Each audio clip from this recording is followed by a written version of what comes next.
Programang ito ay rated SPG, striktong patnubay at gabay ng magulang ang kailangan. Ang tuluyang magpapatalo sa mga Guerrero ay ang pagsiwalat ni Olivia sa pagkatao ni Miguelito at Roberto. Taliwas sa nakikita ng mga tao na tila perpekto ang pamilya Guerrero ay puno pala ito ng sikreto at baho. Kaya iisipin tuloy ng mga tao na matagal na silang binubudol ng mga Guerrero. Mga sinungaling pala ito. Kaya ang mga tumanggap ng pera ng mga Guerrero at ipinagbili ang boto ay si Tanggol ang iboboto. Malalaman na rin ng lahat na may dugong Guerrero si Tanggol dahil kasama sa isisiwalat ni Olivia na anak ni Gustavo si Marites.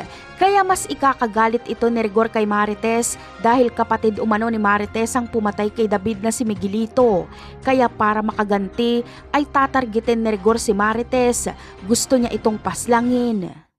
Samantala, ikakatakot ni Rigor ang pag-upo ni Tanggol bilang mayor dahil baka totohanin ni Tanggol ang pagsibak sa kanya. Ngunit sisibakin nga ba ni Tanggol si Rigor? Ang sagot ay hindi.